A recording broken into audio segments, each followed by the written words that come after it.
Dalam kegelapan dan kesengsaraan yang melingkupi kamp tawanan perang, wajah-wajah yang cekung dan tubuh-tubuh yang kurus menjadi saksi bisu dari penderitaan yang mendalam. Setiap hari, cangkir nasi yang kotor hampir tidak cukup untuk memenuhi kebutuhan dasar.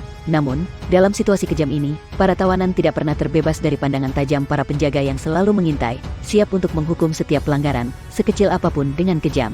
Kisah tragis ini terjadi selama masa Perang Dunia II, ketika beberapa kamp tawanan perang paling kejam dalam sejarah berada di bawah kendali Jepang, terutama di wilayah Asia dan Pasifik.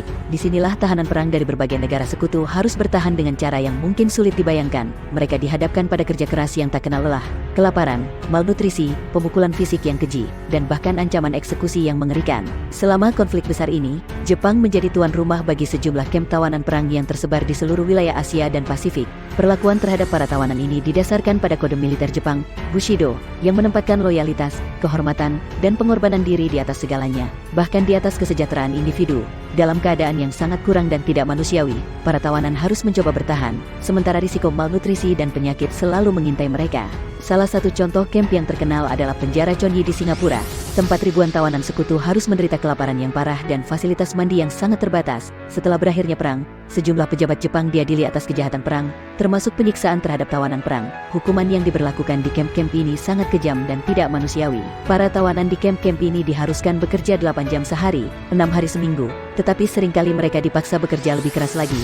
Mayoritas pekerjaan yang mereka lakukan melibatkan kerja fisik, seperti memuat dan membongkar barang, serta pekerjaan konstruksi dan pertambangan.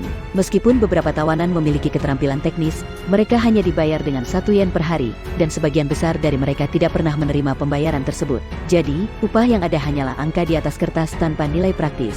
Salah satu kamp buruh yang paling mematikan adalah jalur kereta api Burma Siam, di mana ribuan tawanan perang dipaksa untuk membangun jalur kereta api yang panjangnya mencapai 418 km. Mereka melakukannya dengan tangan kosong, di bawah diet yang sangat kurang, dengan hanya menerima sekitar 600 kalori sehari. Pekerjaan ini berlangsung selama 10 hari tanpa henti, dengan 1 hari libur diantaranya. Dalam kondisi fisik yang sangat lemah, para tawanan harus melewati pegunungan, membangun jembatan, dan menyiapkan rel. Perlakuan yang diterima oleh para tawanan-tawanan perang juga mencakup pelecehan fisik yang mengerikan. Pukulan ke wajah dari penjaga adalah hal yang umum terjadi, bahkan atas pelanggaran kecil. Penyebab pemukulan seringkali tidak jelas, dan bahkan pelanggaran kecil, seperti tidak bersalaman kepada penjaga atau bekerja terlalu lambat, bisa mengakibatkan pemukulan. Penjaga kadang-kadang juga mencuri makanan yang diberikan kepada para tawanan, yang hanya memperparah masalah kelaparan mereka. Pemukulan dilakukan dengan tongkat, sarung pedang, atau bahkan bagian belakang senapan. Namun, tidak hanya pemukulan fisik yang harus dihadapi para tawanan. Penyiksaan dalam berbagai bentuk, seperti berdiri dalam posisi tegak selama berjam-jam atau berlari tanpa henti, juga merupakan bagian dari kehidupan sehari-hari di kamp. Terkadang, tawanan bahkan dipaksa berdiri dengan ember penuh air di atas kepala mereka atau berada di bawah aliran air yang terus mengalir. Bagi yang melanggar peraturan atau mencoba melarikan diri, hukuman bisa sangat berat. Mereka yang melarikan diri seringkali dieksekusi di depan tawanan lainnya, sebagai peringatan bagi yang lain. Di beberapa kamp, bahkan ada eksekusi massal di mana 10 tawanan lainnya akan dihukum mati sebagai respons terhadap percobaan pelarian. Metode eksekusi bisa berupa penembakan, pemenggalan kepala, atau penggantungan. Dalam kondisi seperti ini, mencoba melarikan diri hampir mustahil, meskipun beberapa tawanan tetap mencoba, meskipun risikonya yang sangat tinggi. Diet yang diberikan di kamp sangat minim dan tidak mencukupi. Makanan terdiri dari segelas sup miso, mangkuk nasi, dan beberapa acar. Beberapa kamp memberikan roti sekali sehari, dan kadang-kadang ada ikan atau daging selama sebulan.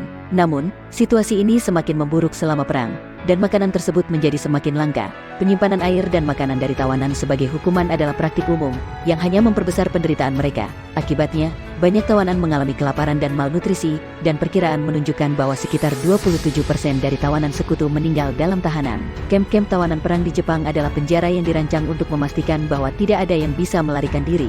Dikelilingi oleh pagar kayu tinggi dan kawat berduri yang tidak bisa ditembus, para tawanan berjuang untuk bertahan dalam kondisi yang sangat sulit. Meskipun begitu, beberapa dari mereka tetap memiliki tekad untuk mencoba melarikan diri, meskipun risikonya sangat besar. Usaha pelarian seringkali berakhir dengan eksekusi di depan tawanan lainnya, sebagai peringatan keras bagi yang lain. Meskipun keadaan di kamp-kamp tawanan perang Jepang sangat mengerikan, banyak dari mereka yang selamat dari penderitaan ini. Beberapa dari mereka akhirnya membagikan pengalaman mereka, menginspirasi banyak orang dengan ketahanan dan semangat mereka. Salah satu cerita paling mengesankan adalah kisah Louis Zamparini, seorang pelari olimpiade yang mengalami penderitaan luar biasa selama perang. Zamparini awalnya dikenal sebagai pelari lintasan dan lapangan yang ulung, mewakili Amerika Serikat dalam Olimpiade Berlin 1936.